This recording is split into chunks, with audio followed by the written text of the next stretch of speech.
My name is Audra and My twin sister Asia and I founded Blackout PCA in 2023 when our dad was fighting metastatic prostate cancer. We wanted to find a way to support him and men like him.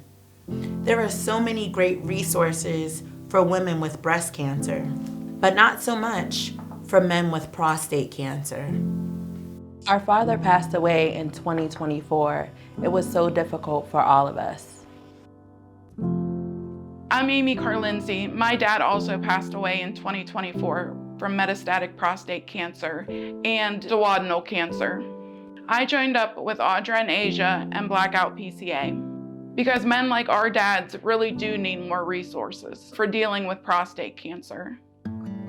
Early detection is key. But not enough men who might benefit get screened. This is especially true of Black men, who are at higher risk for prostate cancer than a general population. That's why we support legislation pending in Pennsylvania that will remove cost sharing as a barrier to screening for high-risk men. Our ultimate goal is to raise awareness, to get men to talk to their doctors, and to be able to access prostate cancer screening when it's right for them. Our dad got sick in 2021. I'm a nurse practitioner, so I understood how serious it was. His PSA blood score was extremely high, and there were signs that his prostate cancer was spreading. My sister and I had strong opinions about where he should be treated. She being a nurse practitioner, and me being in the health insurance industry. But our dad was a proud veteran, and he was adamant about sticking with the VA. So that's what he did. He had chemo and did well with it. His PSA dropped to normal levels. He was in remission. But that turned out to be the calm before the storm. In 6 months, Dad's cancer was back. I advocated for him to receive a powerful new targeted therapy.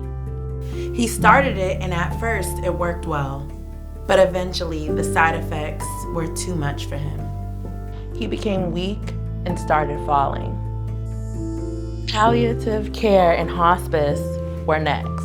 But that's not the end of the story. Dad was devoted to his church and determined to attend a national Passover celebration in Cleveland. He knew it would be his last. He was in no shape to travel, but we couldn't deny him. So we went to Cleveland. I'm just glad we were able to assist him with what he truly wanted to do in his last days. He passed away soon after we returned from Cleveland. My dad's battle with prostate cancer was equally difficult. After he had his prostate removed in 2014, his PSA score wasn't falling fast enough. So his doctors ordered 37 rounds of radiation. He was being treated in Pittsburgh, but he lived in a small town 2 hours away. So he made the trip 3 days a week, every week for all those treatments. He was a truck driver and a veteran, and he said that the trips didn't bother him. Like Audra and Asia's dad, the radiation worked initially, but over the years, it seemed like he was always dealing with yet another spot of cancer somewhere in his body. It was exhausting for him and everyone that loved him. He finally got one in his jaw that was inoperable, but he didn't want to hear that. He really wanted to live. Convincing him that he was out of options was one of the hardest things that I've ever had to do. He died a month later. We can't know for sure if earlier and easier access to prostate cancer screening would have meant different outcomes for either of our dads. But we do know this. It is so important to pass the legislation that would improve access to prostate cancer screening in Pennsylvania.